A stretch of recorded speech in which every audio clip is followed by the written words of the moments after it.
Assalamualaikum warahmatullahi wabarakatuh. Alhamdulillahillazi alafa baina qulubina wa asbana bi ni'mati ikhwana. Asyhadu an la ilaha illallah wa asyhadu anna Muhammadan abduhu wa rasuluh la nabiyya ba'da. Bapak Ibu sekalian, alhamdulillah pada hari ini kita bisa berkumpul semuanya dalam rangka mengikuti kajian kesehatan. Ya, jadi kajian kesehatan ini sengaja dilaksanakan oleh DPD PKS Purwakarta dalam rangka untuk memberikan bekal pengetahuan tentang COVID-19 yang telah mewabah di dunia ini, yang luar biasa merubah banyak kebiasaan kita, merubah baik pola kehidupan, pola berhubungan dan sebagainya. Dan sampai saat ini kasusnya masih cukup besar ya. Jadi kalau kita lihat dari perkembangannya masih sangat kenaikannya masih luar biasa.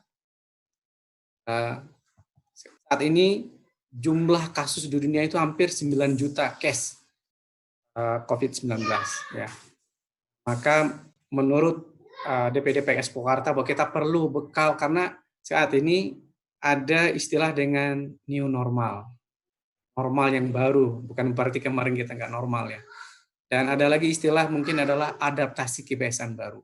Nah mungkin di tengah peningkatan kasus COVID-19 sementara ada nanti new normal atau adaptasi kebiasaan baru, perlu kita ketahui lebih dalam tentang COVID ini dalam rangka apa? Untuk pencegahan kita tetap produktif dan sementara itu kita tetap sehat. Nah, jadi kita perlu tahu seperti apa itu COVID-19, makhluk apa, seperti perkembangannya, pencegahan dan sebagainya. Nah,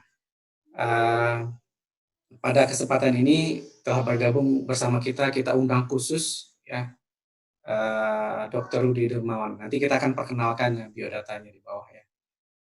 Tadi saya sambung mengenai perkembangan di dunia. Ya, tadi ada hampir 9 juta kasus per hari ini. Ya, kemudian dengan tingkat kematian itu adalah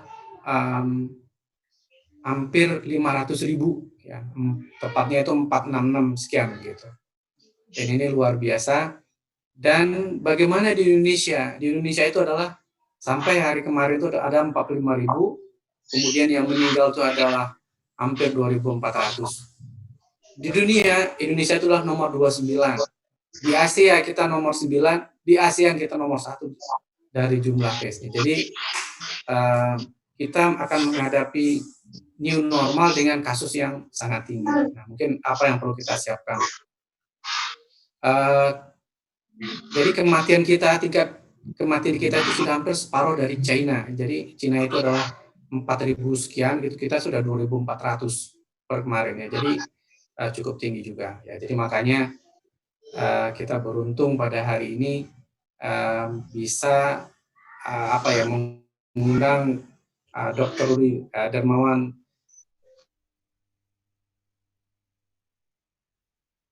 Bersama kita sudah bergabung para pimpinan kita, ada Ustadz Hasan, kemudian ada Ustadz Ahmasu, dan kemudian juga ada Patria yang akan mungkin bergabung bersama kita dalam penjelasan ini. Baik, sebelum kita mulai dengan materi yang akan disampaikan oleh Dr. Rudi nanti, kita akan minta Ustadz Hasan untuk memberikan sambutan. Ya, jadi kepada Ustadz Hasan, falyatafadhal mashkura.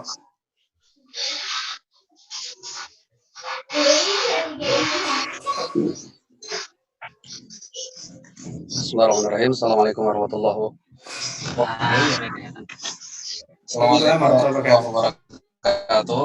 Alhamdulillahirabbil alamin. Wassalatu wassalamu ala asyrafil mursalin sayyidina wa habibina wa qudwatina Muhammadin wa ala alihi wa ashabihi ajma'in. Alhamdulillah yang kami hormati juga narasumber Dr. Rudi, alhamdulillah sudah hadir, yang sama-sama kita hormati bersama. Pertama marilah kita panjatkan puji dan syukur kehadirat Allah Subhanahu wa taala, di mana pada hari ini ya kita bisa mengadakan acara taskib yang ini sesungguhnya juga bagian daripada acara tarbawi kita. Nah, untuk taskib pada hari ini ya adalah terkait dengan penanganan COVID-19. Sesungguhnya kalau kita kembalikan kepada konsep Al-Quran, juga hadis-hadis Nabi, betapa kita diperintahkan untuk menjaga kesehatan. Ya, banyak ayat yang menjelaskan tentang itu ya, di antaranya waqulu washrabu wala tusrifu, makanlah dan minumlah tapi jangan berlebihan, atau waqulu halalan thayyiban, makanlah yang halal, atau waqulu lahman thariyan, makanlah daging yang fresh, atau juga ayat dan hadis yang lainnya yang mengisyaratkan bahwa kita diperintahkan oleh Allah Subhanahu wa taala juga Rasulnya sebagai seorang muslim untuk senantiasa menjaga kesehatan kita. Begitupun ya para pimpinan kita, para kiai kita yang menginstruksikan kepada kita untuk bagaimana kita menjaga kesehatan, bagaimana kita menjadi seorang muslim yang sehat, seorang muslim yang kuat. Sebagaimana yang disabdakan oleh Rasulullah Sallallahu Alaihi Wasallam, al-mu'minul qawiyyu khairun wa habbu minallah minal mu'minul dha'if. Mukmin yang kuat lebih baik dan lebih dicintai oleh Allah Subhanahu wa taala daripada mukmin yang dhaif. Oleh karena itu, insya Allah pada pagi hari ini ya narasumber kita akan menyampaikan terkait dengan konsep-konsep kesehatan, terlebih terkait dengan penanganan wabah yang memang sedang mewabah di negeri kita. Oleh karena itu, mudah-mudahan alhamdulillah ya mengambil manfaat dari materi yang akan disampaikan oleh narasumber kita, kemudian melaksanakan hal-hal atau arahan-arahan yang disampaikan pada materi nanti, insya Allah. Sehingga dengan itu kami ucapkan jazakumullah ya kepada antum semua, dan juga ucapan terima kasih kepada narasumber kita yang sudah hadir ya pada acara ini. Mungkin itu saja yang bisa disampaikan ya. Kalau qalihadu astagfirullahaladzim. Wassalamualaikum warahmatullahi wabarakatuh. Waalaikumsalam warahmatullahi wabarakatuh. Terima kasih Ustadz atas pengarahannya, bahwa tadi disampaikan wabah ini adalah fakta yang harus kita hadapi. Artinya itu adalah sudah memang sunatullah dan harus kita hadapi, dan kita butuh bekal gitu agar kita mengenal COVID-19 ini, kemudian bagaimana nanti kita menyikapi pencegahan agar tetap kita bisa produktif, kemudian kita tetap sehat gitu ya. Jadi sebelum kita mulai, kita akan sapa dulu narasumber kita. Assalamualaikum Dok. Waalaikumsalam warahmatullahi wabarakatuh. Waalaikumsalam warahmatullahi wabarakatuh. Pertama, terima kasih dokter yang telah bersedia memenuhi undangan kami. Jadi kita undang resmi ini ya narasumber kita untuk bisa memberikan pencerahan kepada kita pada hari ini. Sebelum kita mulai, saya akan bacakan sedikit biodata tentang Dr. Rudi ya. Lengkap beliau adalah Dr. Rudi Dermawan, SPP ya, spesialis paru ya Dok ya. Kemudian ini ada FISR ya, mungkin nanti akan tahu apa kepanjangan. Kemudian tempat tanggal lahir beliau adalah Sukabumi, 26 Juli 19 sekian ya. Kemudian alamat Munjul Jaya Lama, Blok A, nomor 13 Purwakarta. Nomor telepon, nomor handphone beliau adalah 0811 sekian. Nanti kita menghubungi beliau. Kerjaan beliau adalah dokter spesialis paru ya, di paru. Kemudian riwayat pendidikan, Dr. Rudi menamatkan dokternya adalah di Fakultas Kedokteran Universitas Pajajaran tahun 2002.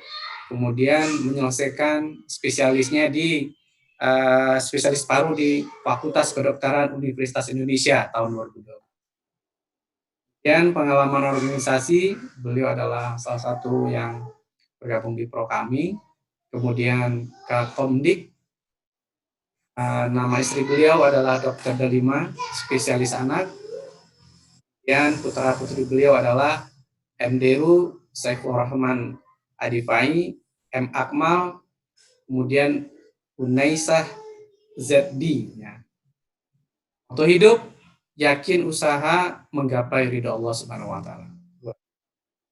Itu mungkin sedikit biodata tentang apa nama narasumber kita, Dr. Rudi Nurmal, yang akan memberikan pencerahan kepada kita tentang COVID-19 pada pagi hari ini. Ya, jadi nanti rekan-rekan, acara kita ini live di Zoom meeting seperti saat ini, kemudian juga direlay di Facebook PKS Purwakarta dan YouTube PKS Purwakarta. Jadi nanti bagi Bapak Ibu yang punya binaan mungkin bisa menonton di Facebook dan di YouTube ya.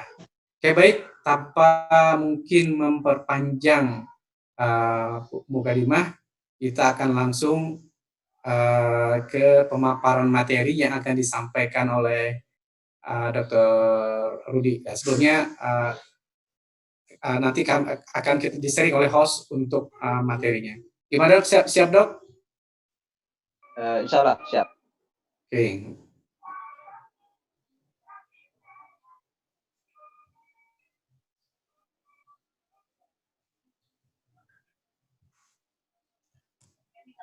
Bapak Ibu semua bisa melihat tampilan presentasinya?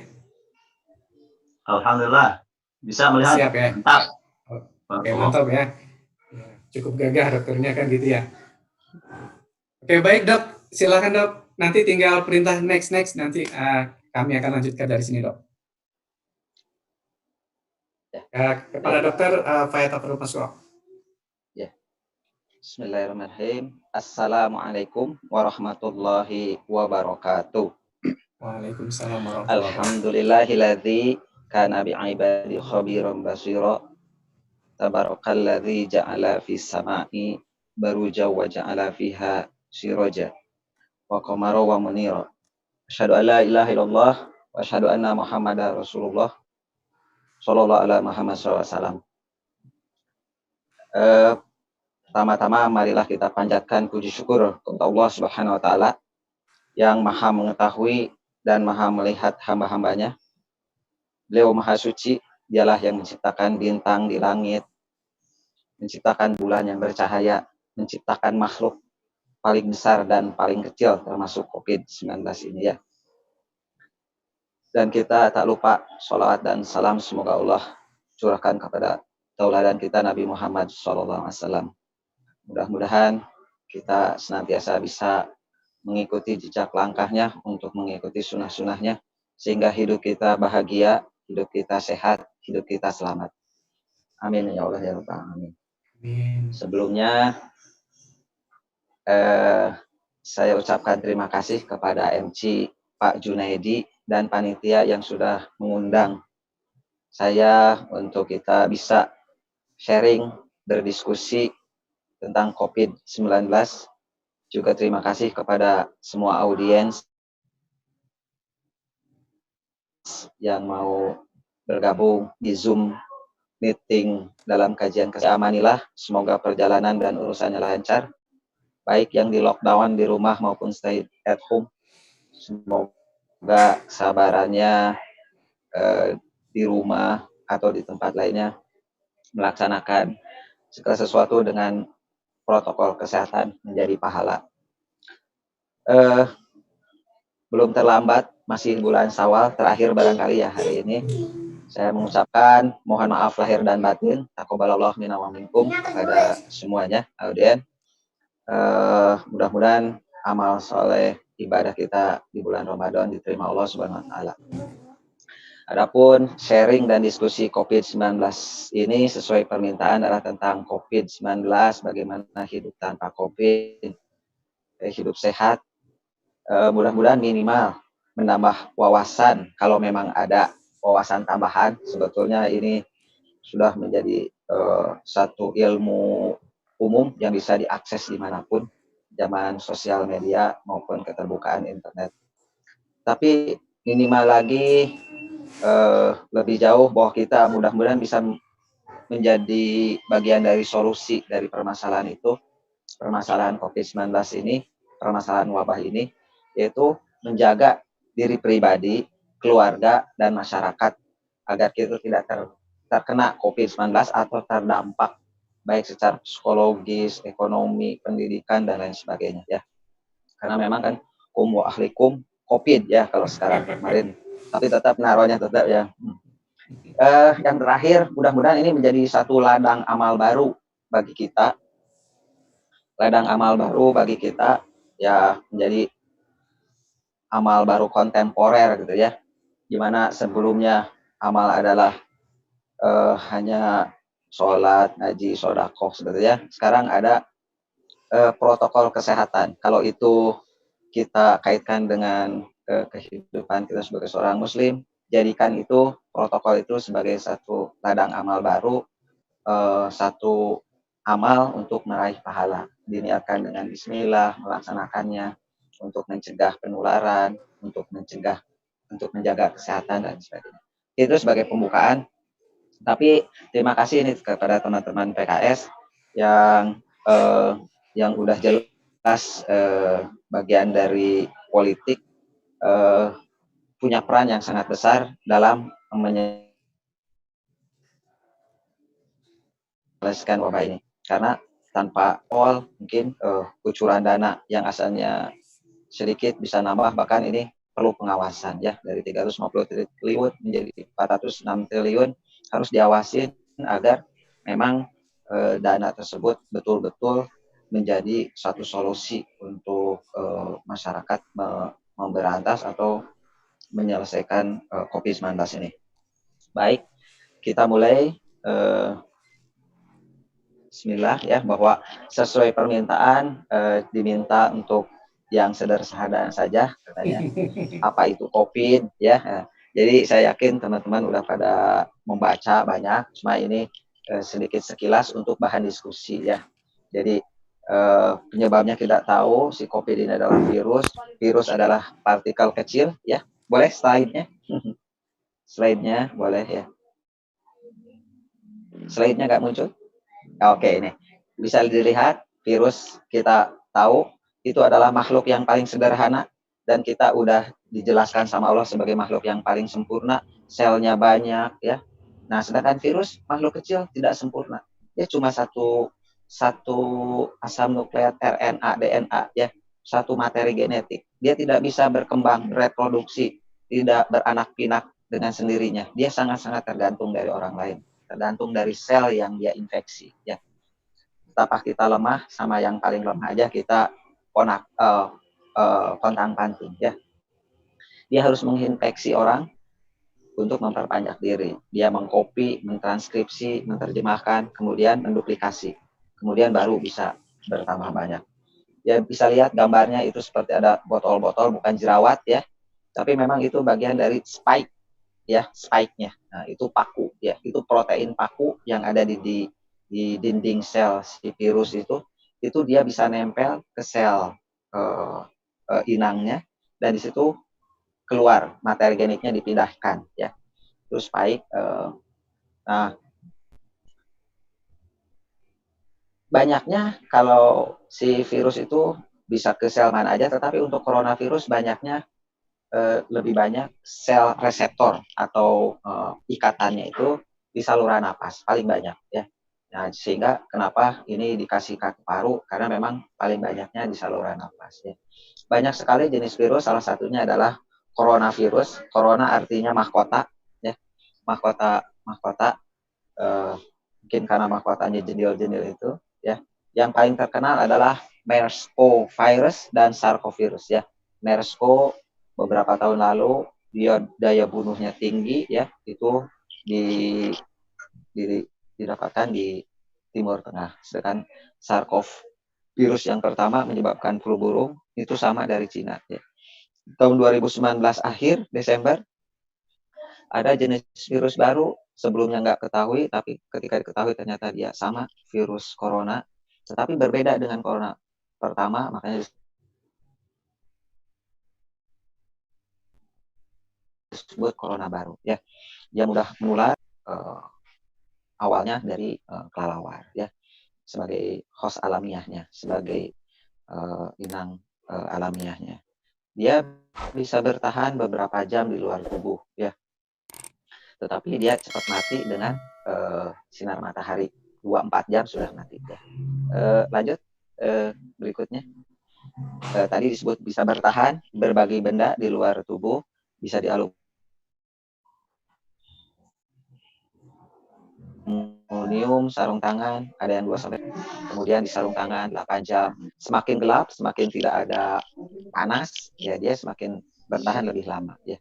Kemudian di kaca, di kertas. Oleh sebab itu kenapa ketika kita pegang sesuatu yang mungkin pernah dipegang orang, ya kita cuci tangan. Di handle pintu, yang sering di lift, ya, atau di kamar mandi umum. Kemudian di kertas juga masih bisa bertahan 4-5 hari. Ya, makanya sering dijemur seperti itu. Ya. Plastik juga bisa bertahan 5 hari. Ya, selanjutnya itu sebagai satu bentuk kewaspadaan. Slide. Nah, sehingga karena itu dia menular, ya, maka kita harus tahu caranya agar jangan sampai terkena. Artinya kita tidak boleh bergaul, ya, jangan sampai si virusnya itu masuk ke kita. Jadi pencegahan primer, ya, pencegahan primer. Bagaimana si virus itu tidak masuk ke tubuh kita, ya. Ya, yang pertama yaitu jangan sampai berdekatan dengan orang yang bersin atau batuk yang mungkin, ya, karena itu makhluk halus, kita tidak tahu dia pengaruh atau tidak, ya kita tidak berdekatan, ya.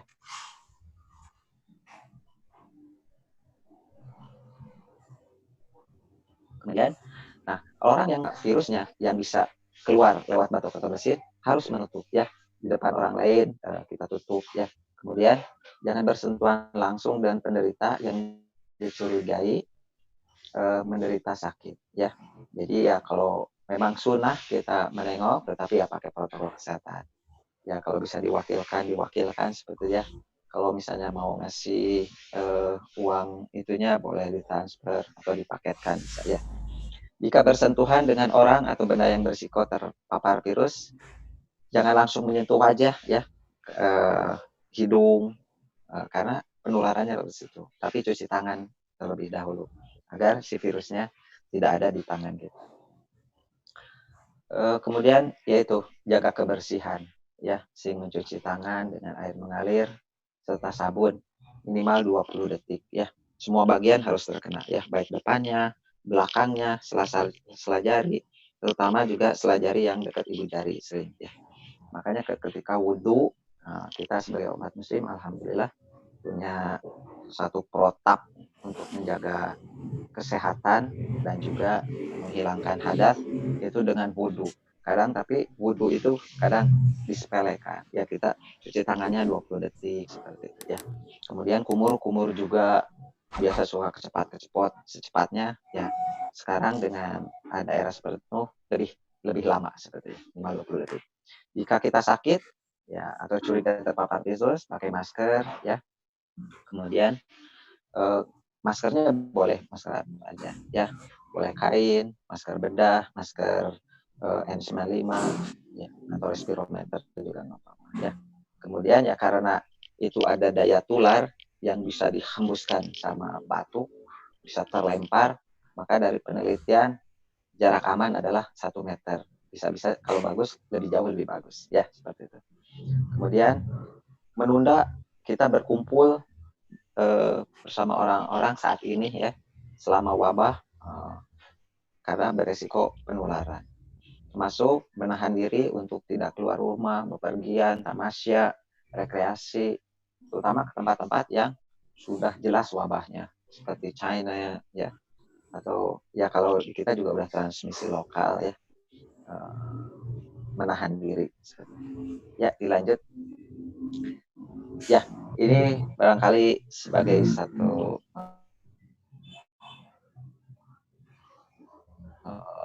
mengingatkan kembali, harus ada tenang. Kemudian juga kita tidak sedang dikompres, ya. Kemudian diukur tidak di tempat yang terang, panas atau tidak dingin, ya. Kemudian juga baiknya adalah ketiak, ya. Kalau yang di dahi pakai termoscan bisa, tetapi memang betul-betul harusnya pengkondisian, ya. pengkondisian orang baru datang di tempat matahari panas ditembak, kadang suhunya naik sehingga nanti dicurigai ya. Bisa rendah, pokoknya normalnya sampai 37,2 ya. 37,2, 37,3 udah demam. Kalau udah demam tinggi ya itu 39,1, 941 dan sangat tinggi kalau lebih dari 41 derajat.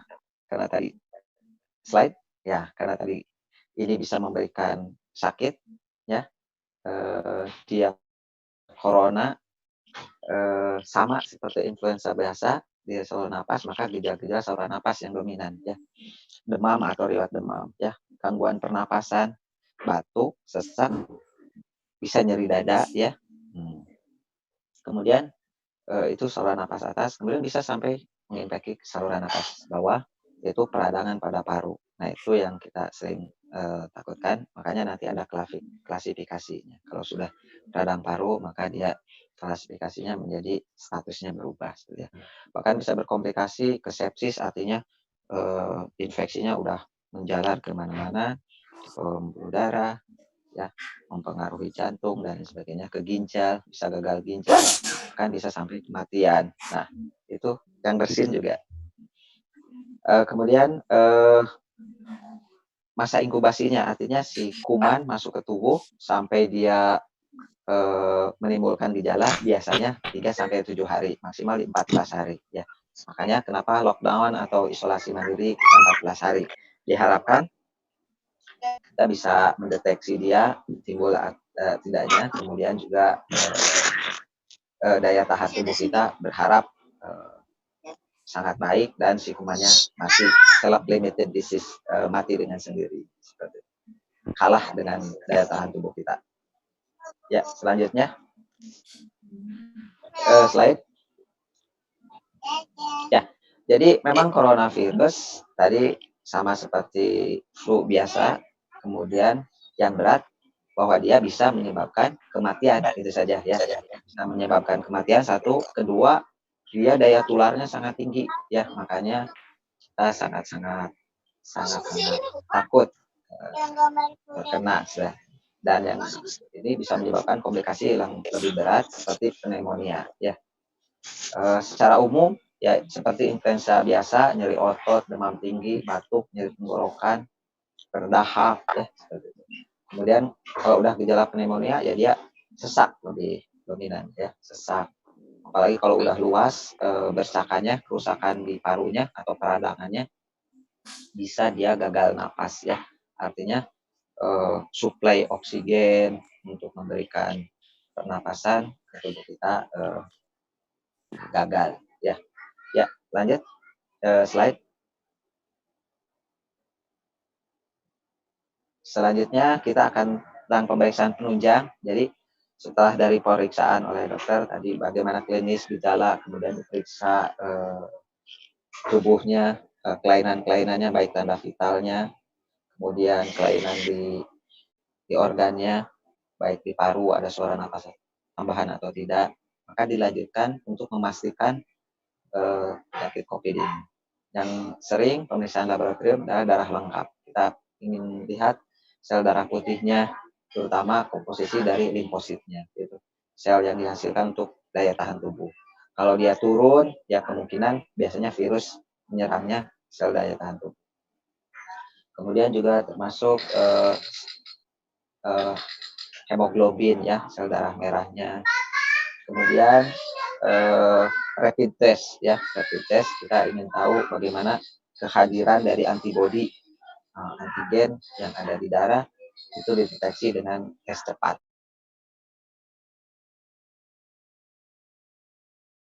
Baik dari hidung maupun dari kerongkongan ya.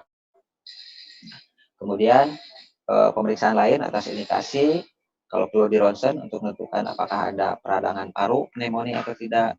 Kalau perlu CT scan yang lebih sensitif ya. Kemudian di USG kalau perlu ya, misalnya kalau ada cairan atau kalau perlu di bronkoskopi, di teropong parunya. Karena ada beberapa kasus yang dia bisa menyebabkan batuk darah ya, sesuai dengan indikasi. Nah, bagaimana diagnosis tegak atau konfirmasi terkonfirm COVID-19 bila hasil swab PCR-nya positif ya. Kalau 2 kali swab PCR-nya negatif, itu dikatakan negatif atau tereksklusi dari COVID-19. Selanjutnya, ya kalau sudah tegak, ya kita tata laksana ya. Apapun hasilnya, mau positif, mau negatif, tetap kita harus tenang ya, menerima ya, tidak panik, tidak stres ya. Tapi yang paling sering memang stres ya. Kalau udah itu baik dirinya maupun keluarganya ya, karena sering dikucilkan, dijauhi dan lain sebagainya. Tapi itu sebetulnya bagian dari ujian dari kita ya. Kalau seandainya kasusnya sudah terkonfirmasi positif, maka kasusnya pasiennya atau orangnya diisolasi. Teknis isolasi tergantung. Kalau dia sehat, bugar, tidak ada keluhan, ya, maka isolasi mandiri di rumah. Bagaimana isolasi mandiri nanti dijelaskan. Ya. Atau di karantina di suatu tempat, misalnya Pemda menyiapkan rumah karantina atau hotel, ya, atau modifikasi lainnya.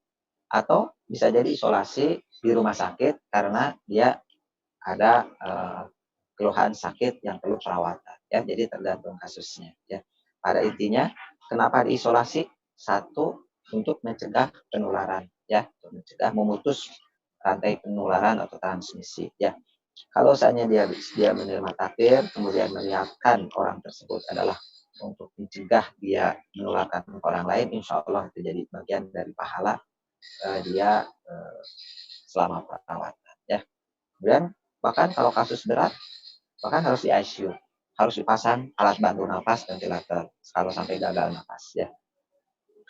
Saat ini antivirusnya belum ada untuk COVID, yang ada adalah antivirus lain seperti antivirus untuk influenza, untuk SARS-CoV-1 ya, untuk flu burung, untuk flu babi, atau untuk virus anti HIV ya, dan lain sebagainya. Tetapi saat ini regimennya kita coba yang ada ya. Kemudian vaksin sampai saat ini masih dalam penelitian, mudah-mudahan secepatnya ditemukan dan bisa menjadi satu bagian untuk pencegahan. Ya. Kemudian yang paling penting adalah apapun hasilnya, terutama yang dia sudah terkonfirm atau itu harus meningkatkan daya tahan tubuh. Ya. Yang paling baik ya daya tahan tubuh adalah psikologis kita, ya, psikologis kita, keyakinan kita, optimisme kita, tubuh kita sehat, melawan, kita siap, ya, atau ya ditambah dengan nutrisi, ya, tambah dengan peningkat daya tahan tubuh, baik itu seperti madu dan lain sebagainya. Ya. Saat ini kami sering memberikan vitamin C sebagai suatu antioksidan, zinc maupun vitamin D, dan yang diharapkan dia bisa memperkuat mukosa atau dinding sel dari sel-sel tubuh kita sehingga dia tidak bisa ditembus oleh virus ya. Dan juga untuk mengurangi penderitaan keluhan kita berikan obat-obat namanya simptomatik, baik demam seperti untuk obat anti demam, paracetamol, untuk obat batuk, obat pilek dan lain sebagainya. Regimen atau tata laksana pengobatan ini selalu diatur berdasarkan penelitian konsensus dari berbagai perhimpunan dokter spesialis. Slide berikutnya. Nah, kita sekarang akan melihat bagaimana kasus gambaran kasus yang ada di dunia, Indonesia dan Purwakarta. Baik, slide. Nah, ya.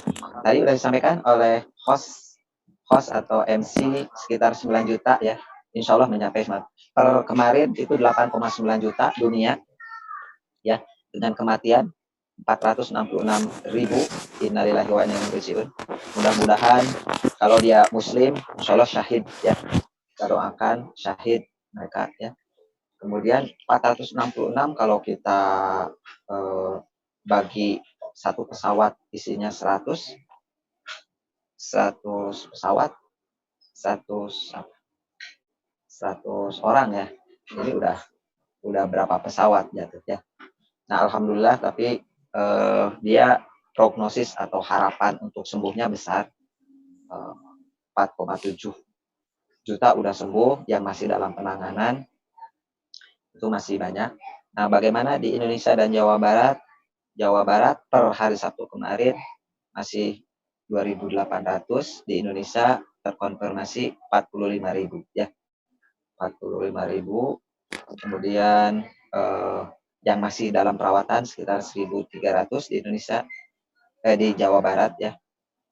Kemudian di Indonesia 24.000 masih dirawat ya. Dan Jawa Barat menyumbang syahid 171 orang ya, atau meninggal. Dan Indonesia udah sekitar 2.400 ya. 2.400. Kalau ini kecelakaan pesawat sebanyak itu menjadi suatu bencana nasional ya. Kemudian ada juga orang yang belum terkonfirmasi, masih dalam pemantauan. Orang dalam pemantauan itu masih sekitar 2.900 di Jawa Barat ya. Kemudian yang PDP dalam pengawasan, artinya dia ada peradangan paru ya. Biasanya dirawat di rumah sakit sekitar 1.300. Nah, bagaimana dengan di Purwakarta? Kita lihat, teman-teman bisa, Bapak Ibu semuanya, bisa melihat atau mengakses untuk data pantauan Purwakarta itu di Instagram ya, Diskominfo Purwakarta ya. Total Purwakarta yaitu yang terkonfirmasi sekitar 31 orang ya, positif ya, 31 orang. Alhamdulillah sembuh semuanya dengan penanganan, artinya sudah di swab kembali 2 kali negatif ya. Tetapi masih satu dalam masih positif, belum konversi negatif swabnya, dan dia tidak dirawat di rumah sakit, di karantina karena kondisinya bagus ya. Artinya daya tahan tubuhnya insya Allah kita doakan secepatnya sembuh ya. Tapi bagaimanapun masih ada sekitar 8 orang ODP dan ada 21 orang PDP ya. Per hari Sabtu kemarin ternyata itu yang positif orang Purwakarta ya, orang Kecamatan Purwakarta ya. Kecamatan lain saat ini tidak ada ya. Baik, alhamdulillah kita doakan Purwakarta betul-betul istimewa, tidak ada penambahan kasus, tetapi betul-betul tidak ada penambahan kasus, bukan tidak ada pemeriksaan. Nah, saat ini Jawa Barat sedang menggalakkan swab massal ya. Purwakarta kebagian jatah 1.400-an atau 1.500 dalam 10 hari, jadi sekitar 150 orang di swab massal per hari. Mudah-mudahan sampai saat ini dari swab massal belum ada yang terciduk. Alhamdulillah tidak ada yang positif ya. Baik, slide berikutnya. Bagaimana skenario penanganan COVID-19 di Jawa Barat, yaitu dibagi dalam beberapa level ya. Ada yang pakai warna hijau, biru, merah, ya, kuning, hitam. Tapi itu sebenarnya tingkat kewaspadaan ya, tingkat kewaspadaan dilihat dari bagaimana kasus yang ada di situ ya. Jadi kalau tidak ada kasus positif ya berarti hijau ya. Nah, kayak Purwakarta kalau sebenarnya tidak ada kasus maka dia level hijau ya. Kemudian bila kasusnya ada tetapi dia hanya impor dari luar, maka biru ya. Kemudian kalau ada klaster tunggal, misalnya satu kelompok jadi penular, spreading, nah itu udah kuning ya. Nah, kalau merah ya memang sudah lokal, sudah menularkan banyak ya. Selanjutnya level-level tadi berkonsekuensi terhadap aktivitas-aktivitas ya, aktivitas-aktivitas. Nah, ini yang hijau.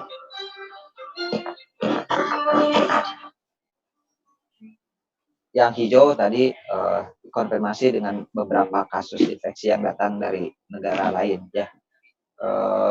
Kesadaran masyarakat perlu ditingkatkan pada zona hijau itu, termasuk protokol pencegahan. Ya. Tetap semuanya di zona apapun saat ini ya, protokol kesehatan, masker, cuci tangan, jaga jarak ya. Zona kuning sudah ada penularan lokal, kemudian tetap protokol kesehatan ya.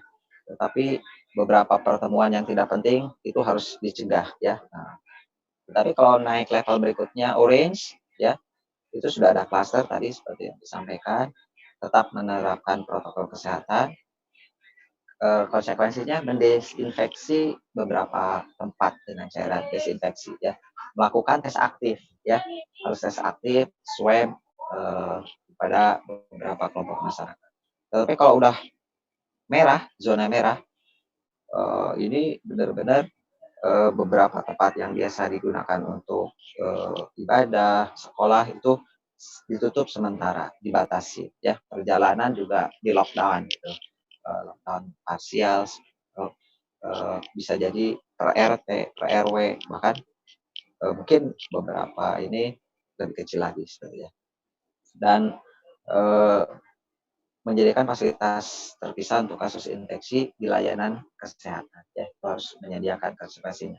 Dan itu untuk di Indonesia diserahkan kepada Pemda masing-masing. Ya, makanya ini peranan dari Ormas, peranan dari Nakes, peranan dari Parpol, ini untuk bisa mengawasi, menekan keseriusan dari pemerintah, baik pemerintah daerah maupun pemerintah pusat untuk betul-betul menangani COVID ini secara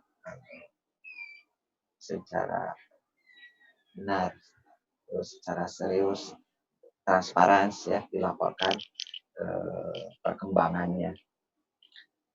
Oke, selanjutnya tadi disampaikan tentang OTG, ODP, PDP, karena konsekuensi dari COVID ini ternyata banyak istilah menjadi kamus COVID-19.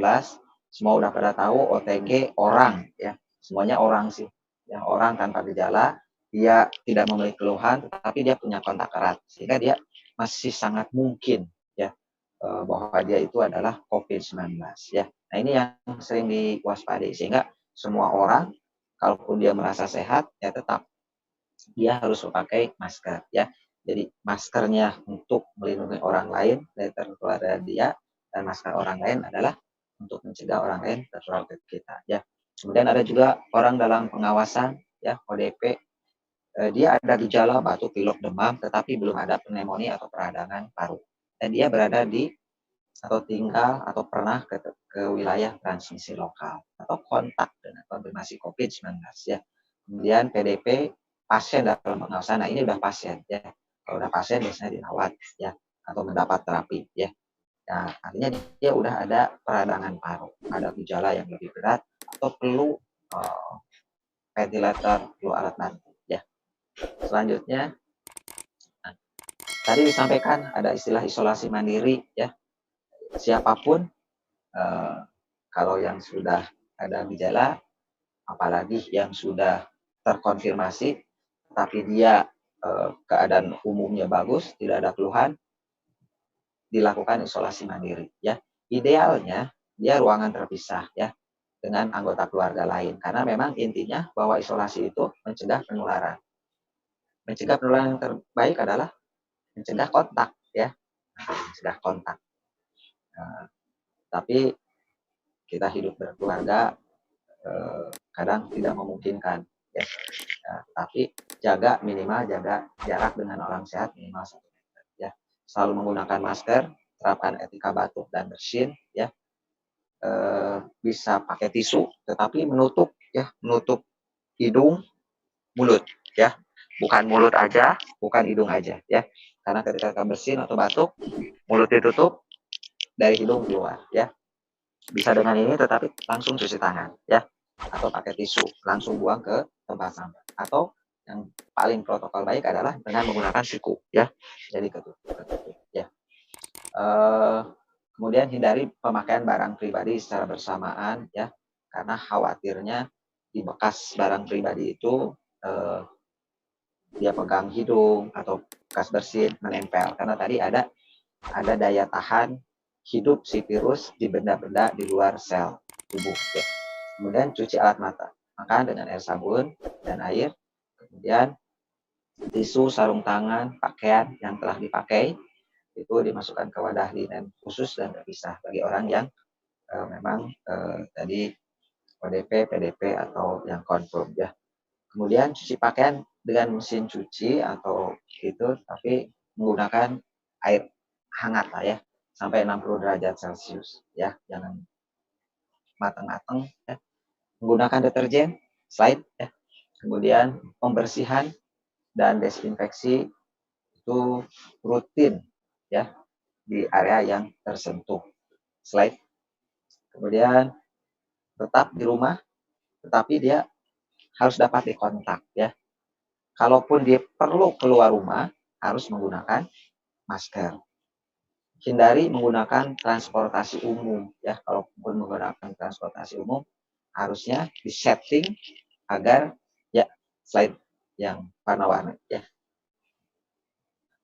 Nah, menggunakan transportasi umum tapi diatur jaraknya, kemudian ada desinfektan, kemudian menggunakan masker ya. Hindari tempat ramai, ventilasi ruang yang baik, buka jendela, batasi jumlah orang yang merawat ya. Pastikan yang merawat atau keluarganya juga sehat ya. Jangan sampai saling menularkan ya.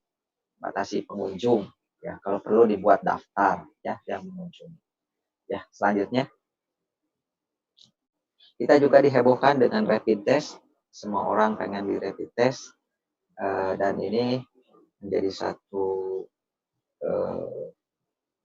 hal bisnis baru bagi beberapa orang yang asalnya mungkin rapid test biasanya murah, jadi harganya naik daun ya.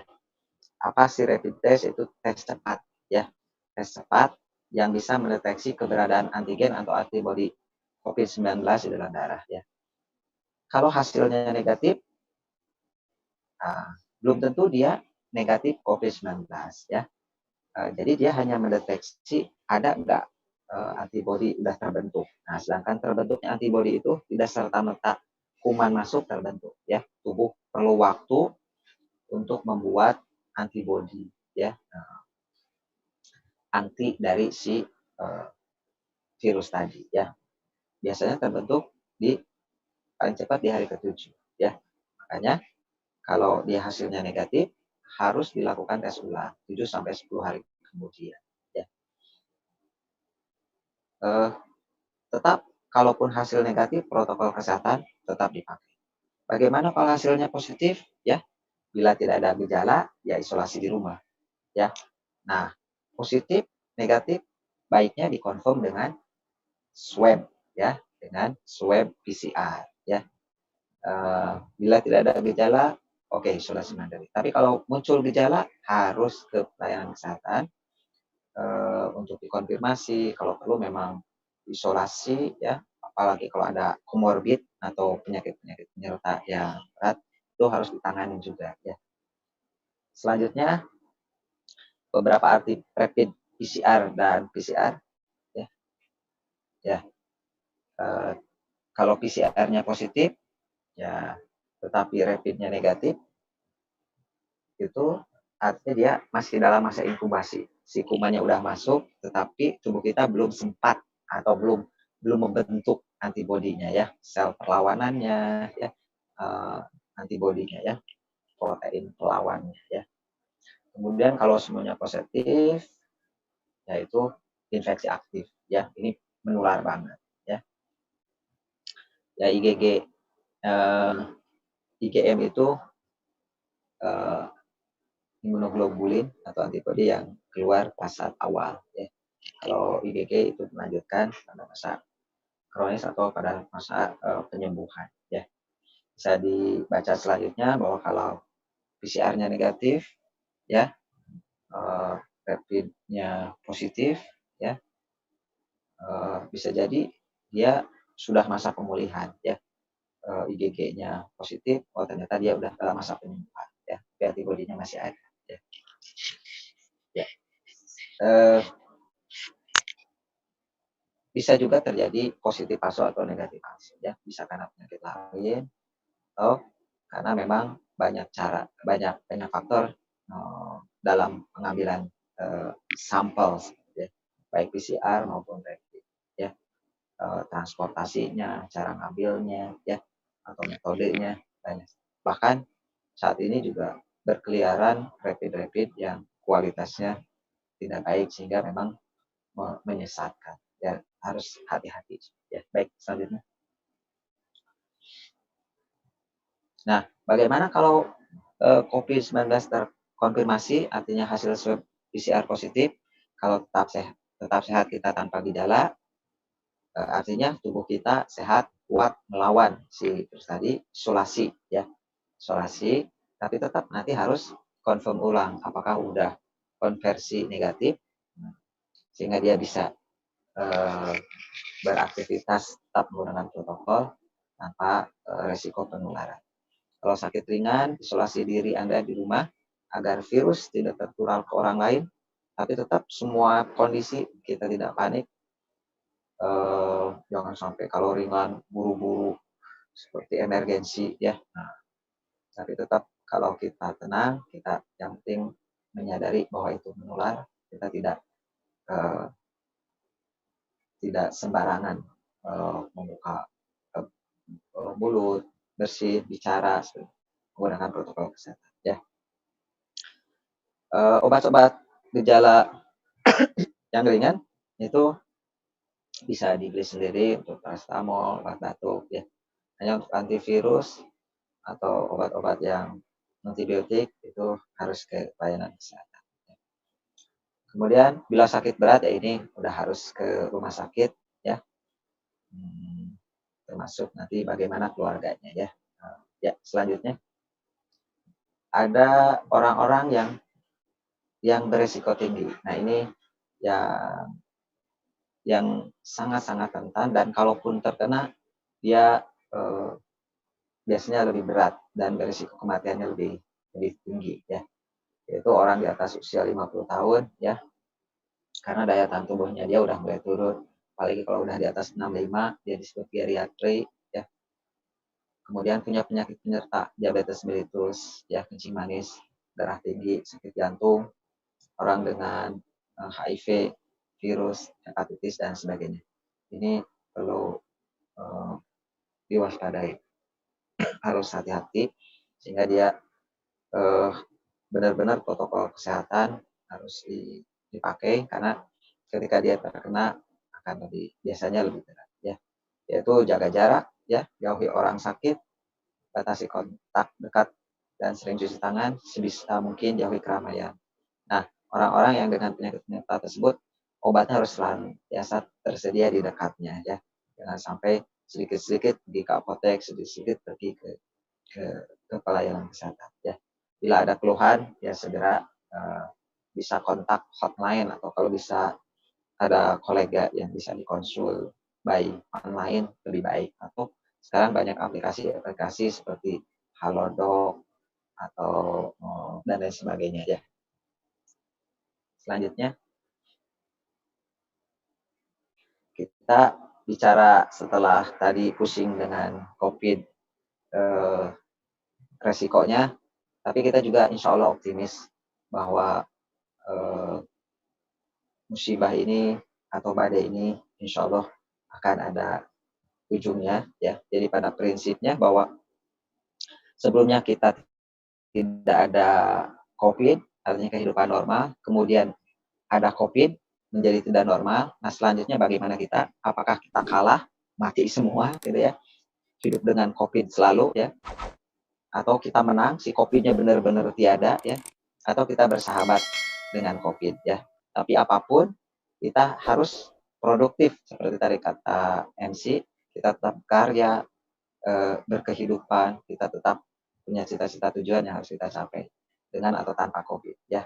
Kemudian bila memang ini kita bisa menurunkan resiko dari wabah ini, kita menjadi normal kembali, tetapi normal dengan kehadiran si COVID tadi. Jadi normal barunya bahwa kehidupannya kita kehidupan baru berdamai dengan COVID-19 ya. Kehidupan berjalan seperti sedia kala, jadi aktivitas tetap berjalan karena ketika di lockdown kehidupan ekonomi ternyata lumpuh ya, masyarakat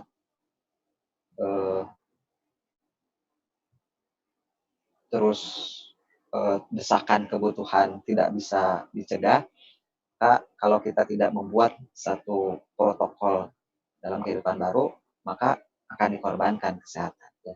Makanya dibuat suatu new normal dengan tetap memperhatikan protokol kesehatan di masa pandemi COVID-19, tapi kita tetap masih bisa beraktivitas, yaitu jaga jarak, pakai masker, membiasakan cuci tangan pakai sabun. Ya.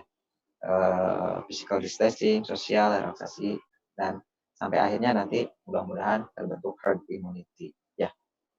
Atau sampai nanti ketemu vaksinnya. Ya. Apa sih new normal itu? Ya, selain ya jadi kalau kita yang asalnya bekerja seperti biasa bisa menggunakan work from home (WFH) ya. Jadi kita harus memastikan bahwa kita tetap dalam keadaan kondisi sehat. Kalau tidak sehat harus istirahat ya. Nah, gunakan masker. Kemudian maka kalaupun harus menggunakan transportasi umum tetap jaga jarak ya. Hindari menyentuh benda-benda yang sering pakai orang. Kalau perlu kita bawa hand sanitizer ya. Kemudian gunakan masker atau kalau perlu face shield ya, karena standar baru dari CDC bukan cuma masker, baiknya pakai face shield. Kemudian selama di tempat kerja segera cuci tangan, gunakan siku untuk menekan tombol lift, tidak berkerumun, jaga jarak, bersihkan meja area kerja, kurangi menyentuh atau fasilitas peralatan bersama, usahakan aliran udara dan sinar matahari ini anugerah dari Allah, kita banyak sinar matahari. Biasakan sementara ini sampai nanti ada kondisi lain tidak berjabat tangan. Kalaupun habis jabat tangan ya cuci tangan atau hand sanitizer. Masker tetap digunakan. Dan saat tiba di rumah, khawatir kita membawa virus, jangan bersentuhan dengan anggota keluarga dulu sebelum membersihkan diri ya. Cuci pakaian, masker dengan deterjen. Kemudian buang gitu ya. Masker, handscoon dan sweat ya. Selanjutnya apakah new normal itu? Ya, sederhana di transportasi umum tadi sudah disampaikan. Kemudian kalau bertemu tidak bersalaman. Kemudian waktu belanja tetap jaga jarak ya. Karena bagaimanapun kita perlu memenuhi kebutuhan-kebutuhan di rumah ya.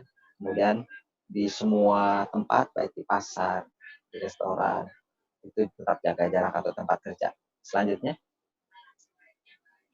ya ini kebiasaan baru, amal baru, sering cuci tangan, insya Allah niatkan bismillah, semakin sering cuci tangan, kalau perlu ya ganti aja, sering wudhu ya, maka akan nambah pahalanya ya. Apakah itu normal baru? Sediakan hand sanitizer ya, yang dulu kita tidak kenal hand sanitizer atau jarang, nggak pernah bawa, sekarang mungkin perlu bawa ya. Tapi diingat, karena hand sanitizer itu mengandung alkohol minimal 60%, baiknya 70%, itu kan haram ya. Jadi ketika udah pakai itu jangan langsung makan. Dia cepat menguap si alkohol itu. 10-20 detik dia menguap, sehingga biarkan dulu beberapa detik kemudian baru bisa makan. Biar si alkoholnya menguap dulu ya. Tetapi dengan keberadaan dia di tangan kita atau di tempat yang dipakai hand sanitizer, hukumannya si virus COVID-nya udah mati ya. Oke, selanjutnya. Ya, jadi kalau ada kita sakit, flu, batuk, pilek, ya khawatir teman kantor, ya kita nggak boleh ngantor, izin untuk WFH. Kemudian saat pulang langsung mandi ya, kalau perlu mandi di kantor, sering mandi lebih bagus ya. Kemudian yang untuk orang yang beresiko tadi, kita sama-sama harus melindungi ya, mengingatkan mereka yang beresiko untuk menggunakan protokol kesehatan, kalau perlu di lockdown di rumah. Selanjutnya, bagaimanapun kita harus tetap bugar, fit, bukan cuma sehat, bugar, agar kita bisa beraktivitas, kemudian menjalankan kebaikan-kebaikan. Ya, intinya adalah olahraga. Olahraga bisa dilakukan di rumah ya. Kalaupun harus keluar, tetap menggunakan masker, jaga jarak aman kalau olahraganya outdoor dan bareng-bareng. Kemudian tetap eh, berolahraga yang aman ya, kemudian cuci tangan sebelum dan sesudah olahraga ya. Oke. Selanjutnya, nah apa aja sih yang harus kita bawa saat pandemi ini? Ya mungkin kalau dulu isinya selanjutnya ya, new normal juga bisa gagal kalau tidak disiplin ya, disiplin terhadap protokol kesehatan. Bisa jadi kita disiplin, orang lain tidak disiplin, kita akan terkena. Maka di sini perlu kerjasama ya. Berdakwah itu adalah satu, menginformasikan data yang benar, informasi yang benar, ajakan yang benar, sesuai dengan keilmuan, sesuai dengan syariah, sesuai dengan kebaikan, dengan cara yang baik, sehingga semua terlindungi. Ya. Kegagalan kalau seandainya kita cepat-cepat membuka kehidupan normal seperti biasa tanpa melihat tadi zona-zona tadi ya. Apakah kita benar-benar kasusnya sudah tidak ada ya. Seperti yang terjadi di Korea ketika dibuka lagi terjadi lonjakan gelombang kedua ya. PSBB-nya terlalu cepat dibuka. Ya. Selanjutnya untuk jaga diri jaga sama dari COVID tadi protokol kesehatan berulang-ulang terus, masker, jaga jarak, hindari kontak bersalaman, ya hindari kerumunan. Jika tidak sehat, kita tahu diri, nahan diri, isolasi di rumah, ya. Kemudian cuci tangan, ya. Rekomendasi untuk nutrisi, ya tadi Ustaz Hasan sudah menyampaikan halal, toyib, baik, tidak berlebihan, seimbang, ya, cukup, ya. Kemudian yang utama, yang paling baik adalah protein, karena sel pertahanan tubuh kita sebetulnya adalah protein ya. Antibodi adalah protein ya, enzim adalah protein. Protein ya bisa putih telur ya, bisa protein nabati, tahu tempe ya dan lain sebagainya. Vitamin kalau dulu kita tidak perlu asupan tambahan vitamin, saat ini perlu ya karena radikal bebas sudah banyak, polusi sudah banyak ya. Radiasi sudah banyak dari handphone, dari ozon yang bocor ya, kemudian pengganggu virus-virus sudah ada sehingga kita perlu vitamin untuk memperkuat dinding sel kita, mukosa tubuh kita sehingga tidak mudah ditembus ya. Jadi sebelum mengorbankan mukosa dinding kita, maka yang dirusak adalah antioksidan tadi sama radikal bebas. Vitamin-vitamin yang kita masuk kita rusak dulu itu sebelum tubuh kita. Kalau dulu cukup dari makanan, sekarang perlu penambahan ya. Yang terbaik adalah vitamin vitamin segar ya dari buah-buahan, dari sayur-sayuran yang yang sebelum diolah. Ya, selanjutnya. Bagaimanapun ternyata suatu saat barangkali ada keluarga atau tetangga yang terkena, kita tetap harus menyikapinya dengan bijaksana ya. Kita berempati ya, dia tetap di rumah ya. Kalau perlu kita suplai masker, suplai visil, suplai vitamin ya. Peralatan yang digunakan oleh keluarga ya sementara dibedakan dulu, dipisahkan ya. Yang sehat semuanya, yang sehat, yang sakit selalu menjaga diri, kebersihan dan sebagainya. Ya. Kemudian bagaimana jika ada tetangga ya, ya jangan panik juga kita, jangan sampai mengucilkan, sampai jangan atau menggosip pria, tetap memberikan dukungan ya.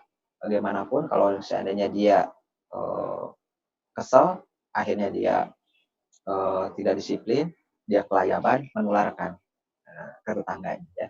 Tetap berperilaku hidup bersih dan sehat ya. Jangan mengucilkan ya, membantu memenuhi kebutuhan ya. Yang terdampak kita bantu ya. Kalau ada yang meninggal ya ini karena khawatir dia membawa virus ya digunakan protokol kesehatan ya. Tapi tidak serta-merta dia jadi satu aib, bukan aib ya. Kita dimakamkan bisa jadi tanpa dimandikan dan dikapati dia pakai body bag untuk menghindarkan menular. Ya. Kalau yang sudah confirm seperti itu, dapat diganti dengan sholat gaib di rumah masing-masing, ya.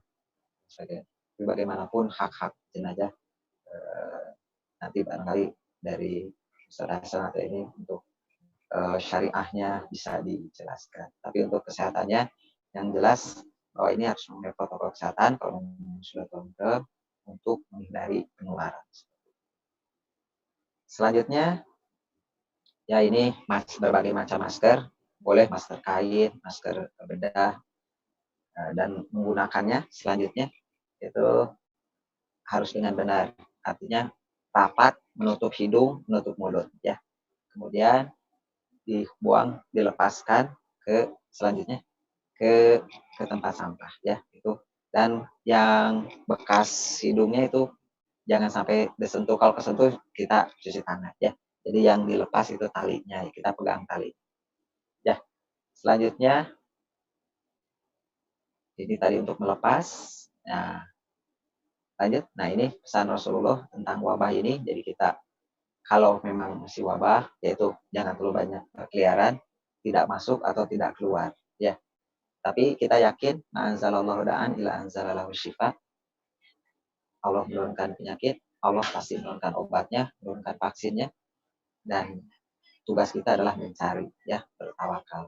Dan kalaupun terdampak, Allah yang akan menyembuhkan, Allah yang akan memberikan solusi. Salah satunya, insya Allah, Al-Quran sebagai penawar atau obat dari semua penyakit. Ya, sebagai kesimpulan, bahwa memang wabah COVID-19 disebabkan oleh virus SARS-CoV-2 yang sangat menular, dan dia bisa menyebabkan kematian, walaupun kematiannya sama COVID ini sekitar 4-5%. Pencegahan lebih baik, ya, yaitu dengan menggunakan protokol kesehatan, yaitu penggunaan masker, menjaga jarak, dan menjaga pola hidup bersih, sehat, sebagai suatu protokol kesehatan di masa normal baru, ya. Terakhir, saya mau menyampaikan bahwa indikator kesehatan itu tergantung dari 4. Yang pertama, lingkungan, ya. Bagaimana lingkungan itu bersih, ya. Artinya COVID ada di lingkungan, ada di tanah kita. Nah, itu kebersihan, ya, kebersihan lingkungan, ya. Kemudian perilaku, pola hidup kita, makanan, ya. Kemudian saum, insya Allah juga bisa menyehatkan, ya. Rokok, ya, atau begadang, dan lain sebagainya. Kemudian genetik juga mempengaruhi untuk derajat kesehatan kita. Yang terakhir adalah fasilitas kesehatan. Kita harus manfaatkan fasilitas kesehatan sebaik mungkin, dan fasilitas kesehatan yang ada harus bekerja secara optimal, baik fasilitas, kemampuan, potensi maupun pelayanan.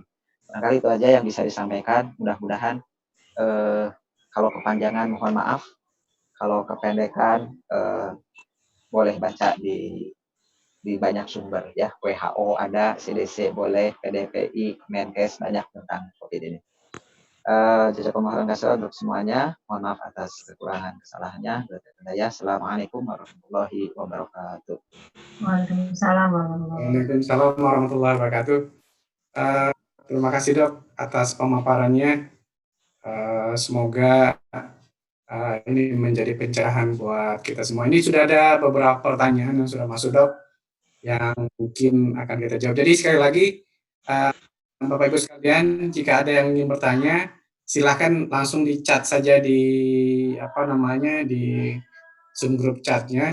Nanti kita akan bacakan pertanyaan pertama dari Pak Arif Hermansyah.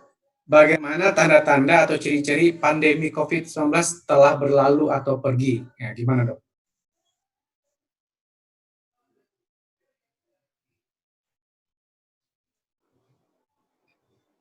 Ya, jadi pandemi itu jadi udah keluar dari definisi pandemi. Pandemi itu ya setiap inci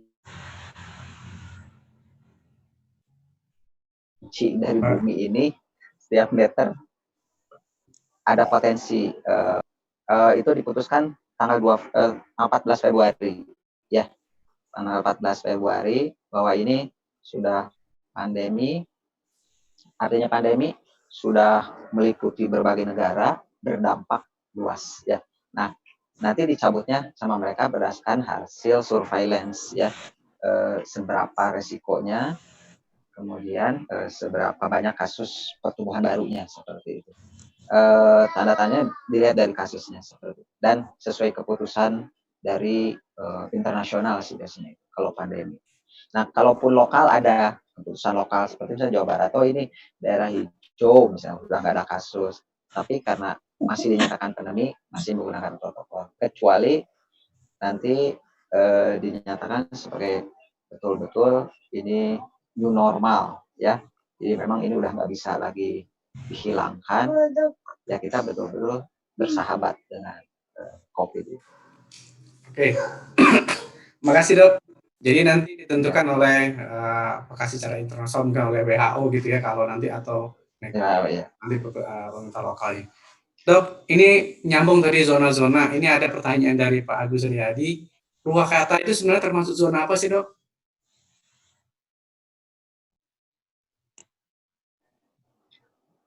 Bang Emil, zona hijau katanya ya. Zona Tapi hijau tetap ya, aja ya, zona hijau. Karena sampai saat ini betul itu cuma satu yang sedang masih penanganan.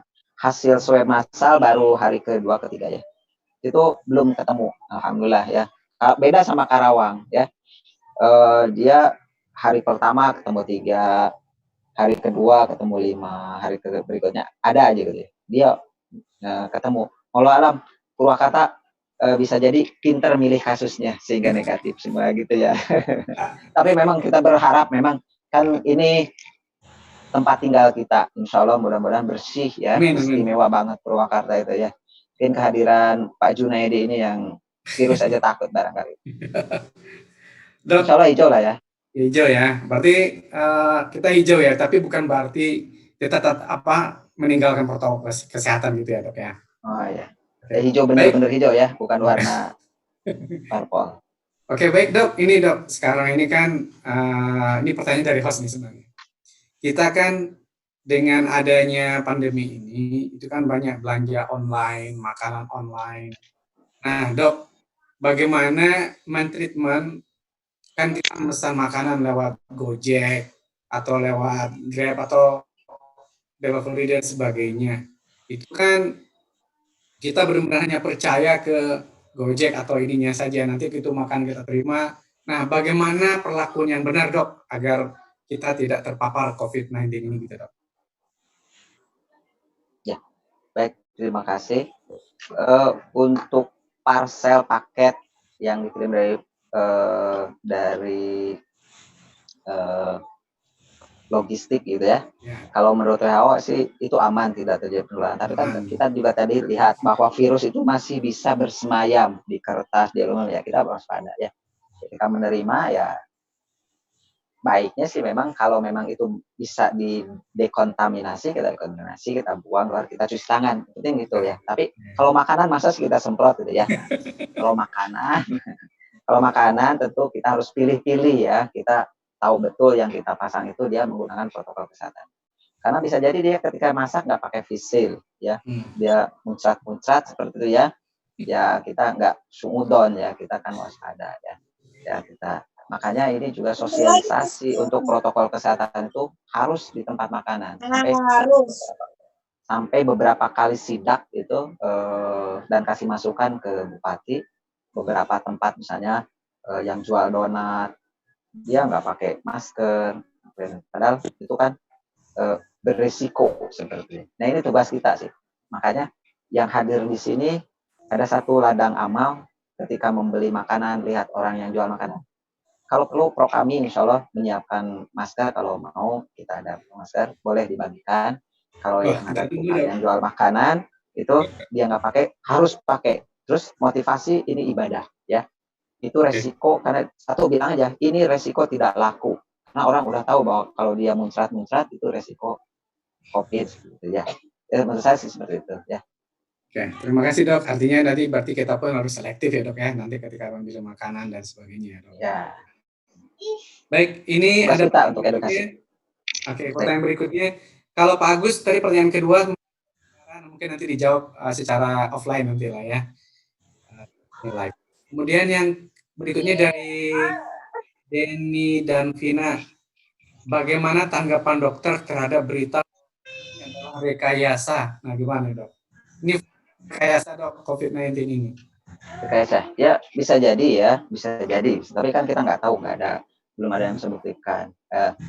Bisa jadi ini by design, misalnya ada satu lab yang dia sedang, karena virus ini bisa direkayasa, bisa dibangkitkan, termasuk swine virus Spanyol yang dulu bikin 500.000 orang meninggal, 1 juta orang meninggal dunia tahun 1930-an itu bisa dibangkitkan lagi di Jepang, teman-teman, termasuk Dr. Faris itu dia bilang ya kita bermain-main dengan virus, membangkitkan kembali, bisa membuat senjata biologis, bisa, memang bisa. Tapi kan kita satu nggak ada bukti, yang kedua sekarang memang sudah terjadi, sudah ada pada ya kita nggak punya kemampuan untuk itu. Yang penting ini udah ada di hadapan kita, bagi kita adalah bagaimana kita tidak terkena, kita berandil menginikan wabah ini sehingga menjadi amal soleh. Tapi kalau suudon atau kita berprasangka ini terus ini ada rekayasa, ya boleh aja ya, cuma kita nggak ada kemampuan kayaknya untuk menginikannya. Yang jelas ini udah ada di kita ya, bisa jadi sih, tapi walau saya sih bukan intel ya. Ya baik, terima kasih dok. Artinya sih, tapi kemungkinan itu bisa. Kemungkinan itu tetap bisa, kenyataannya ya, sudah di depan mata. Tidak, ya, mungkin itu yang perlu kita kita waspadai gitu ya. Ya. Ini ada lagi dari Pak Eko Teguh. Di awal-awal pandemi ada ahli virologi Indro Cahyo yang secara psikologis dalam masalah ini lebih adem dari penjelasan barang ini. Menurut dokter gimana? Apa? Maaf, nggak mood.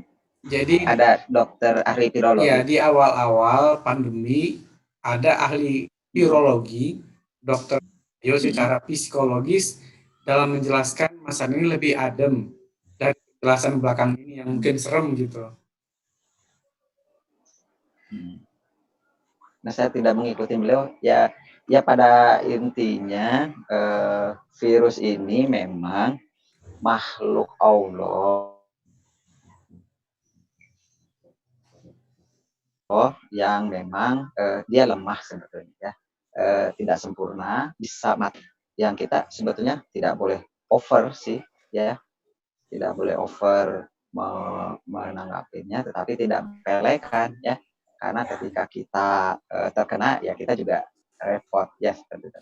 Nah, yang kedua ya memang peranan media yang bisa dia jadi melebih-lebihkan ya, bahkan yang bikin serem itu kadang hoaxnya ya. Hoaxnya kadang serem. Yang kedua, yang ketiga, bagi pasien atau orang yang terdampak yang memang positif yang dirawat, mereka mengakui, saya sudah merawat berapa puluh seperti itu, mereka sebetulnya saya nggak sakit, tapi secara psikologis, secara mental saya jatuh down seperti itu ya. Ya itu hasbunallah wa ni'mal wakil artinya ya, Allah aja. Saya tidak bisa mengademkan ya, karena bukan es atau bukan AC. Mudah-mudahan tadi dokter Cahyo ya, nanti coba tak search apa ademnya. Oke, baik. Berikutnya ini hanya semacam tanggapan aja dari Ibu Fitri Laili. Berarti tugas kita untuk mengedukasi masyarakat yang belum mau dan melaksanakan setiap kegiatan dengan standar new normal. PR banget ya dok, karena masih banyak bahwa yang abai dan enggan melakukan protokol ini. Mungkin fakta yang kita temukan di lapangan memang seperti itu. Tidak semuanya aware ya tentang protokol kesehatan. Baik, masih ada waktu. Tadi ini ada Bu Sri MA ini raise hand, mau berlangsung dengan dokter. Bu Sri, silakan di unmute dan langsung Bu Sri, ada Bu Sri MA ini. Silakan Bu, kalau mau langsung bertanya dengan dokter. Tidak ada, atau mungkin yang lain yang langsung ingin mumpung ada artinya terkait dengan kegiatan kita sehari-hari, bagaimana menyikapi COVID-19 ini. Mungkin langsung saja mungkin nanti di on-kan mic-nya langsung bertanya dokter, mangga. Ya, ini kalau konsultasi dengan dokter mahal ya dok ya, kalau langsung ya dok, ini lagi gratis ya. Enggak, gratis. Mangga, langsung saja mungkin yang ingin ini langsung aja bicara. Mangga.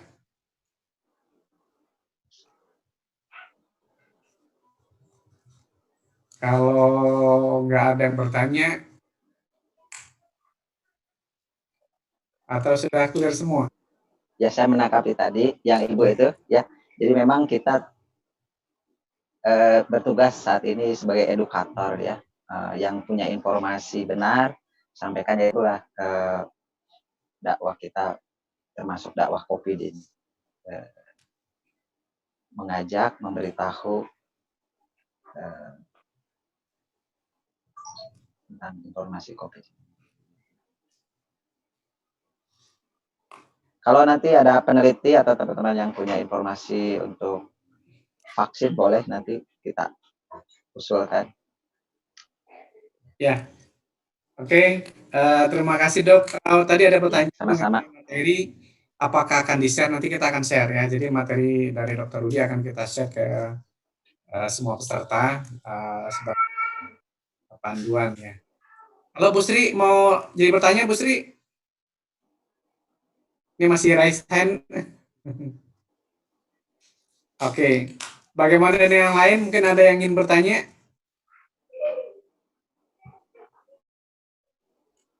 Dok, mengenai cuci tangan dok, kan ada yang pakai alkohol, ada yang pakai sabun. Sebenarnya sebaiknya pakai apa sih dok yang lebih efektif, yang lebih aman mungkin secara kesehatan juga dok? Ya sesuai dengan fungsinya. Sabun itu air saja itu udah 80% menghilangkan ya. Alkohol itu punya daya antiseptik, artinya dia langsung mematikan kumannya ya. Kemudian sabun ya dia meningkatkan tegangan permukaannya sehingga lebih mudah kotoran-kotoran itu. Ya boleh digabung semuanya. Sekarang sabun itu udah ada mengandung antiseptik, ya mengandung alkohol atau xylitol ya, sudah ada mengandung, itu bisa gabungan. Tapi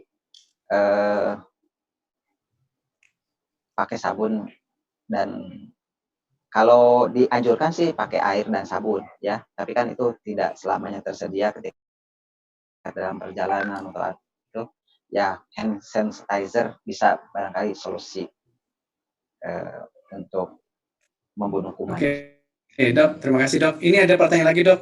Ada yang kayaknya dengan penjelasan dokter sehingga bertanya, dok, dokter praktek di rumah sakit mana saja?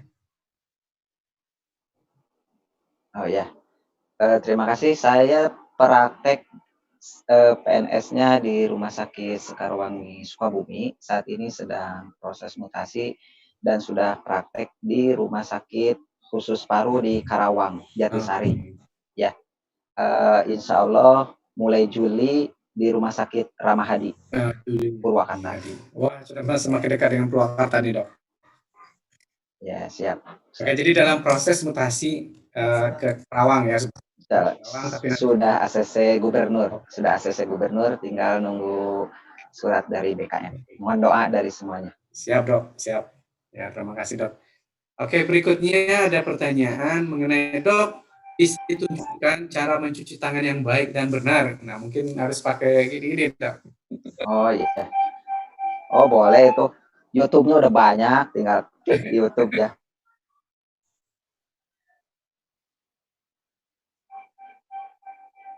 Halo dok. Oke, mungkin kita ada sedikit gangguan signal.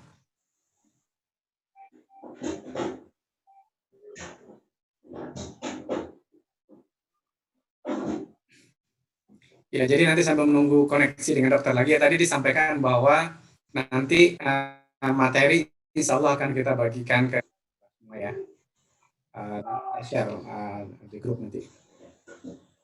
Oke, sepertinya kita ada sedikit gangguan koneksi dengan Dokter Ruby. Kita tunggu sebentar. Ya, ini beliau live. Oh ya, mungkin sambil nunggu ikhlas kalian, ini kan materi untuk kajian ini kan ini sedikit berbeda dengan biasanya. Ini kajian kesehatan. Mungkin ada usulan untuk materi-materi yang non syar'i berikutnya itu seperti apa yang akan disampaikan kepada semuanya. Silakan nanti ada usul tentang manajemen keuangan atau apa, jadi bisa memvariasikan kajian kita selama ini.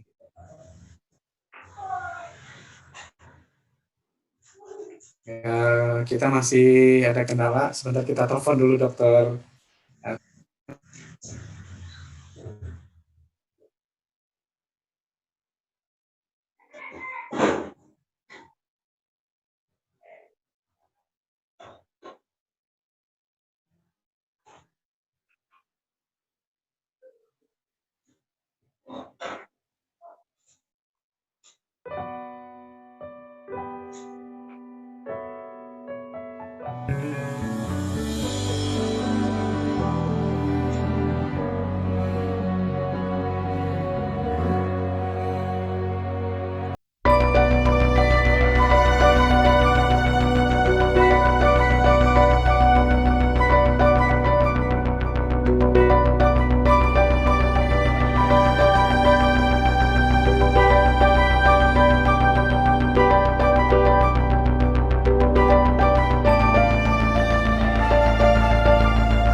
Oke, selamat bergabung kembali dok.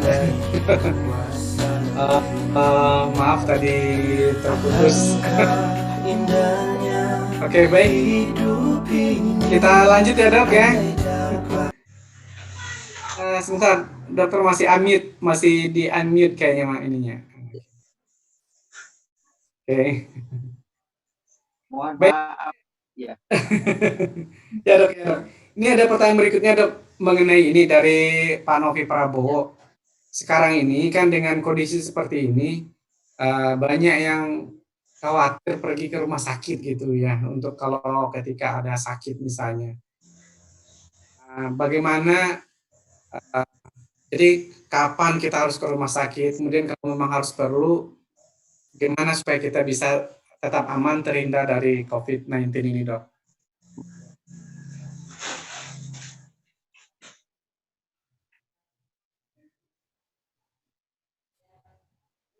Halo dok. Maaf. Ya. Tadi pertanyaannya gini dok, jadi bagaimana sekarang kan banyak yang khawatir pergi ke rumah sakit ya. Nah jadi bagaimana caranya, kapan harus ke rumah sakit, kemudian kalau memang harus ke rumah sakit, bagaimana apa yang harus kita pakai tetap aman gitu dok? Mangga dok, mohon sarannya dok. Ya. Sekarang semua pakai protokol kesehatan bila memungkinkan untuk online ya, konsultasi online ya. Kemudian kalau yang ada penyakit komorbid rutin pengobatan itu sekarang semakin jarang ke rumah sakit, artinya semakin bisa dapat obatnya lebih untuk jangka panjang, lebih jangka panjang ya. Beberapa yang kalau tidak emergensi atau tidak penting banget, banyak yang menutup pelayanan ya. Yang beresiko tinggi itu yang sering membuka mulut ya, seperti gigi ya, THT ya, itu dibatasin sekali seperti itu. Kalaupun memang harus ke rumah sakit, kalau bisa diwakilkan misalnya terutama untuk geriatri orang tua lanjut usia ya, misalnya untuk ngambil obatnya saja karena BPJS harus tetap ngambil datang sana, kalau bisa diwakilkan untuk yang beresiko tinggi. Kalaupun memang harus itu menggunakan protokol kesehatan, disarankan jangan cuma masker sih, pakai face shield ya. Sudah banyak di online, di minimarket ya, atau bikin sendiri. Kemudian ya itu membawa tadi tas berisi hand sanitizer ya, di tangan dan sebagainya. Barangkali itu sih. Ya dok. Dan dalam harus direncanakan betul kalau berangkat itu ya. Hindarin kerumunan, kadang kan BPJS berkumpul baik mulai dari pendaftaran ya, ruang tunggu maupun pas pengambilan obat, dan rumah sakit harus membuat betul-betul protokol kesehatan ya, protap di rumah sakit ada bagian PPI namanya, pencegahan dan pengendalian infeksi, dan dia yang merancang bagaimana agar pengunjung pasien itu tidak tertular satu sama lain, tidak saling menular. Seperti itu barangkali. Baik dok, terima kasih dok. Artinya kalau memang masih ke rumah sakit ketika urgent, kemudian kalau memang harus ke rumah sakit tetap menggunakan protokol kesehatan gitu ya dok ya. Dok, ini ada pertanyaan berikutnya. Apakah dengan kita sering menggunakan hand sanitizer ini ada efek samping nggak sih dok? Kesehatan ya dok ya? Ya, betul. Itu terutama yang itu kan iritatif ya, makanya sering jadi nggak alkohol murni langsung ya. Kalau alkohol murni langsung 70% ya iritatif ya, dan dia bisa diserap sama tubuh ya. Makanya ditambah sama apa aja namanya itu oleum ya, oil minyak biar tidak menyebabkan iritasi ya. Beberapa zat dekontaminasi misalnya klorin, nah itu kan bisa juga ya untuk lebih kuat lagi ke virus tapi menyebabkan kanker ya. Oke. Kalau alkohol 60-70% asal dia tidak langsung alkoholnya dan tidak terlalu sering, dan juga atau artinya sesuai dengan kebutuhan, sesuai dengan indikasi batas aman, dicampur dengan zat-zat yang bisa mengurangi efek iritasi ini. Oke dok, terima kasih dok. Ini berikutnya dok, minta saran ini dari Pak Novi yang ada yang pertanyaan mengenai kalau saat ini di Purwakarta rumah sakit mana yang aman untuk proses persalinan? Mungkin kayaknya ada yang melahirkan ini dok. Oh ya, untuk persalinan sekarang sih semua dokter, semua bagian itu menggunakan protokol kesehatan, terutama untuk yang tindakan-tindakan itu semua pakai APD level 3 ya.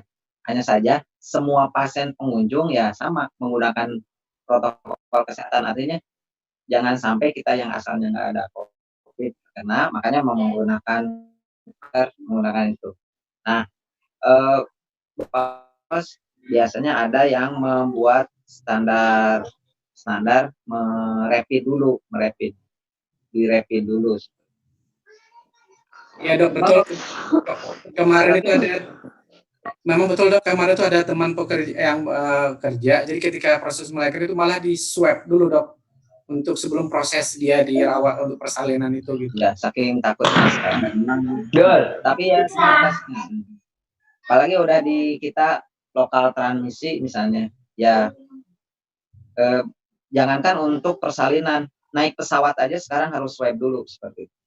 Jadi ada ongkos atau usaha lebih yang harus dikeluarkan untuk memenuhi keamanan, ya, keamanan dirinya dan keamanan orang lain. Ya barangkali itu sih konsekuensi dari wabah ini. Ya. Satu lagi dok, jadi gini, ini ada pertanyaan, ada satu temannya positif COVID-19. Itu udah 5 kali di swab, ini pertanyaan dari YouTube, tetap positif gitu. Apakah ada proses kayak apa ya, peremajaan atau mungkin dia meregenerate jadi mudah lagi virusnya atau bagaimana dok? Jadi sudah 5 kali nih di swab tetap positif gitu.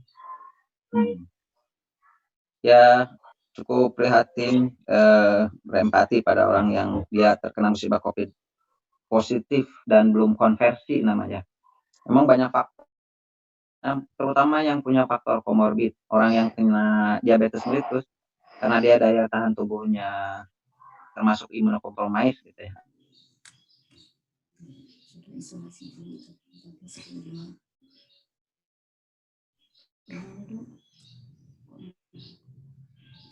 Dok, dok, tadi terambil dok, sorry dok. Ya. Ya.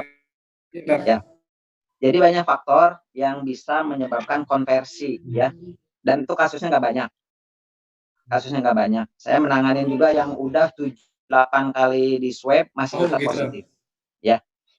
Nah, tetapi positif itu juga ada nilai kepositifan daya tularnya, namanya CT ya. Nah kita sekarang sering lihat CT-nya ya. Misalnya CT 40 misalnya 39, memang masih positif ya, memang masih positif, tapi dia daya tularnya udah negatif, sebetulnya sudah bisa di rumah seperti itu ya. Nah dia menular kalau misalnya di bawah 32 misalnya CT-nya itu, nah itu 32. Mungkin orang yang tadi temannya itu positif udah 5 kali, kita harus lihat CT-nya. Dia menurun apa enggak atau dia menaik apa enggak CT-nya seperti itu. Nah, faktornya yang paling banyak menyebabkan dia konversinya susah itu daya tahan tubuhnya dia sendiri ya. Terutama pada orang yang punya kencing manis ya. Itu susah konversinya karena sel-sel imunnya, limfositnya itu lemah gitu ya, daya bunuhnya lemah, termasuk orang yang punya HIV seperti itu. Ya memang kalau yang sudah beberapa kali itu ya kita lihatnya sih satu klinisnya bagaimana klinis. Kalau klinisnya baik-baik aja ya kita lihat CT-nya. Misalnya CT-nya udah tinggi 38, 39 ya pulang isolasi mandiri di rumah. Apa tadi istilahnya? CT threshold, Sickles threshold ya. Jadi nilai tular lah, nilai positifnya gitu. Nilai positif. Kalau objektifnya sih viral load ya, berapa banyak virusnya, tapi sementara sih dari PCR itu juga bisa menggambarkan sedikit daya tularnya. Yang harus dilakukan sama dia yaitu ya kadang secara psikologis dia down itu daya tahan tubuh itu turun banget sehingga daya bunuh menegatifkannya lebih susah. Memang harus banyak support mental, termasuk juga untuk meningkatkan daya tahan tubuh apa sih misalnya madu kayak gitu. Isoprenoson kalau di Jepang sih pakai itu. Oke dok. Ya. Apakah ada pertanyaan sebelum kita closing? Mungkin kita kasih kesempatan kalau memang langsung ya tinggal nanti di unmute kemudian langsung ngobrol ya. Mungkin satu pertanyaan lagi kali ya. Kita akan buka jika masih ada sebelum kita closing gitu. Nah, kita akan akhiri jam 11.30 sesuai dengan jadwal kita. Gimana? Ada? Kalau tidak ada, mungkin kita minta dokter untuk sebagai closing statement, mungkin apa saja yang harus disampaikan sebagai kata penutup, Dok, diinginkan oleh semua yang ikut dalam kajian ini. Mangga, Dok. Ya. Banyak musibah, ujian menimpa kehidupan kita. Allah berikan bukan untuk apa-apa, tapi ingin melihat amal terbaik dari kita yang ingin dipersembahkan pada Allah Subhanahu wa taala. Salah satunya adalah COVID-19. Nggak salah dengan COVID-nya, nggak salah dengan wabahnya, tetapi sikap kita, apa yang kita lakukan terhadap ujian ini, ya. Kita harus menganggap bahwa ini adalah sebagai bagian dari masalah dan kita ingin kita sebagai bagian dari solusi, ya. Kita ingin menjadikan ini sebagai ladang amal buat kita. Salah satunya ladang amal baru kita adalah protokol kesehatan yang harus kita lakukan sebagai bagian dari media dakwah kita yang harus kita dakwahkan kepada masyarakat, kita ajak, kita informasikan dengan cara yang benar.